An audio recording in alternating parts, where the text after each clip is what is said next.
All right, buckle up, because we're heading back to Genesis 43. Ooh, yeah. The second trip down to Egypt. This one gets, pretty intense. It's not just a quick grocery run this time, right? I mean, we're talking famine, vulnerable brothers, and a whole lot of tension brewing under the surface. Where things really start to unravel, actually, like emotionally, I mean. All those themes of loyalty and forgiveness and those impossible choices you have to make in a crisis, it all comes to a head here. Plus, don't forget, this chapter sets us up for one of the biggest reveals in the whole story. But, okay, for those who need a quick refresher, the famine in Canaan is hitting Jacob and his sons hard. Like, really hard. They burn through all the grain they bought on the first trip. There's no choice. They got to go back to Egypt. And this time, the mysterious guy in charge, the one we still don't know, is Joseph. Right. Well, he's made it clear their youngest brother, Benjamin, has to come along this time. Ooh, that's a big problem. For their father, Jacob, he's still totally traumatized by losing Joseph years ago. It's like he can't even fathom risking another son. He even says, if I am bereaved, I am bereaved, when he finally gives in. Talk about a heart-wrenching decision. Imagine being in his shoes, having to choose between possible starvation or risking the safety of, well, basically your last remaining beloved son. It's just brutal. You know what's so interesting? It's Judah who steps up to reassure Jacob. He actually promises to keep Benjamin safe. That is a huge change from his role earlier in the story. Back then, he was the one suggesting they get rid of Joseph in the first place. Oh yeah, total 180 for Judah. He goes from impulsive hothead to like this responsible protector. Some scholars even see this as foreshadowing, how Judah's tribe becomes this leading force in Israel later on. Fascinating. Yeah, but right now, in this moment, he's carrying the weight of the world on his shoulders. Oh, and don't forget, this whole thing could have been avoided. They could have already made this second trip, like ages ago. That's right. That whole thing with the silver. Silver, yeah. The Egyptians returned it in their sacks, and it freaked them out so much they delayed the trip. So now they're going back to Egypt, terrified they're going to be accused of stealing. Talk about walking into the lion's den. Can you picture that? They're probably sweating bullets trying to explain this whole silver situation to Joseph's steward. I mean, it just shows how the tables have turned. They're not just buyers anymore. They're totally at the mercy of this powerful figure they don't even know. Vulnerable, yeah. Totally vulnerable. And then, bam. Joseph sees Benjamin for the first time in, 20 years? The text literally says he had to leave the room to cry because he was so overwhelmed. I get chills every time I read that part. I mean, think about it. This is the same guy who's been so composed, so in control this whole time. Yeah. And suddenly he's overcome with emotion. It's like, it makes you wonder how much of everything he's done has been driven by this deep longing for his family. It just adds a whole other layer to the story. It's so human, right? And then what does he do? He invites them to a feast. But of course, it's not just a simple dinner party.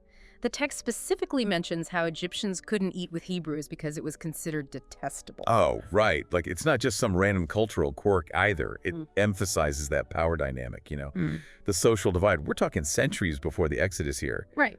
Hebrews are basically living under Egyptian rule. And this meal, that seating arrangement, it's like this visual representation of that hierarchy. And then there's that detail about Benjamin, how he gets 5 times more food than all the other brothers. What do you make of that? What's Joseph doing there? Oh, that's a good question. So many possibilities. Is he testing them? Seeing if they're still jealous? Is that old rivalry bubbling under the surface? Ooh. Or maybe, just maybe, it's pure brotherly love we're left hanging, which makes the ending of this chapter even more intense. Right, because everyone is there having this fancy feast, completely clueless about who their host actually is. Totally oblivious. Talk about a recipe for disaster, right? Oh yeah, you just know things are about to explode. It's like that moment of silence right before a huge thunderstorm hits. And don't forget, Joseph's been through a lot. I mean, betrayed by his own brothers, sold into slavery, separated from his family for, forever. It makes you wonder, what's his plan here? Is it payback time? Right. Is he going to unleash his fury? Or is it something, a bit more complicated than that? Well, Genesis 24 definitely wastes no time. It throws us right into the deep end with, one seriously dramatic plot twist. Yeah. And it all centers around, you guessed it, that silver. Oh, here we go again with the silver. That silver comes back to haunt them, So picture this. Joseph plants his own silver cup in Benjamin's bag. And then, boom, he accuses him of stealing it. Whoa, talk about a power move. That's next level. total chaos erupts, right? I mean, the brothers are horrified. They're like, no way, we swear we didn't do it. They're begging for mercy, even offering to become slaves themselves if Benjamin's found guilty. It's a complete 180 from how they acted before, remember. They were all too eager to get rid of Joseph. Now they're willing to sacrifice everything for their youngest brother. It really shows how much they've changed, especially Judah. He's the one who delivers this, like, super passionate speech to Joseph, practically begging him to show mercy. He talks about their father, how heartbroken he'll be if he loses Benjamin, reminding Joseph of the pain they've already endured, thinking they lost, well, another brother years ago. It's like he's trying to make amends for the past, right? This time, he's the protector. He even offers himself up as a slave in Benjamin's place. Talk about a transformation. Yeah, Judah's definitely come a long way. And you know what? It seems like that's the moment that breaks through Joseph's facade, too. Because he can't keep up the act anymore. Finally. He sends all his servants away, Yeah. and he reveals himself. I bet that was one awkward silence. Can you imagine that moment? Like the shock, the disbelief. It's like, wait a minute, we've been dealing with our brother this whole time. That's gotta be the most intense family reunion ever. But how do they react? Are they relieved? Are they furious? Are they terrified? The text actually says they were speechless, like totally frozen, which, is so human, so relatable. Here they are, years later, finally facing the consequences of what they did back then.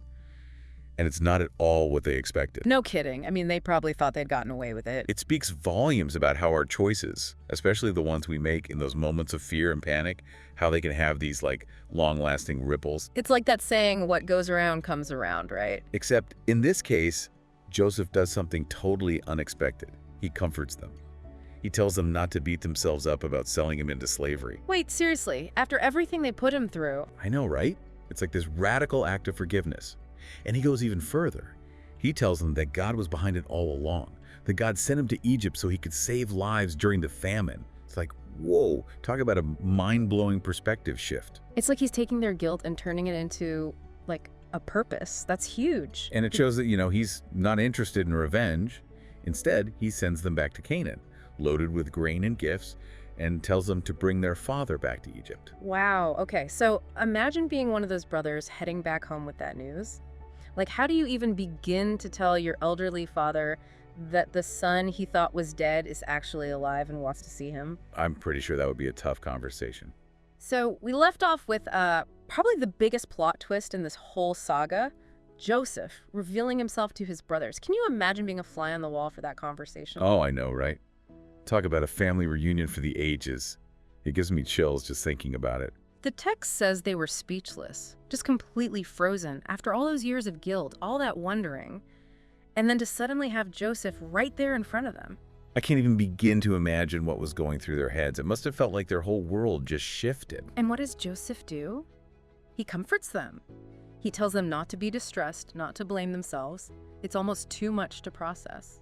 It's like, how can you even forgive something like that? Yeah. Especially after all that he went through. I know, but then he goes even further, right? He says that God was behind it all along, that God sent him to Egypt so he could save lives during the famine.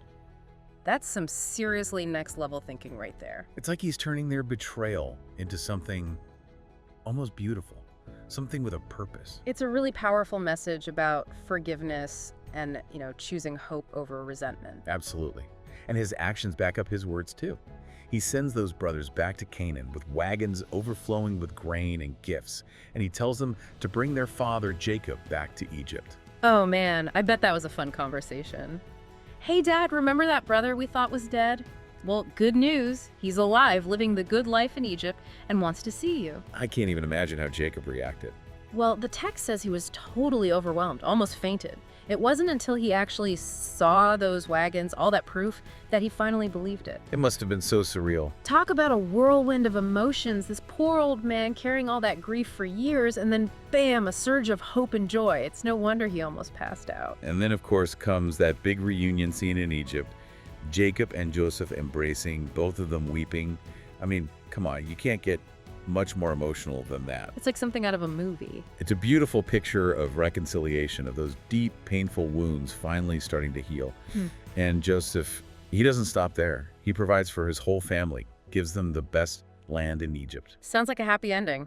But didn't you mention that this move to Egypt actually sets the stage for some tougher times ahead for the Israelites? You're exactly right. This is just the beginning of their story, and eventually they'll end up enslaved in that very same land. It's a reminder that even in those moments of joy, of victory, there are always new challenges waiting around the corner. History, it never really stops unfolding. It definitely adds a layer of complexity to the story.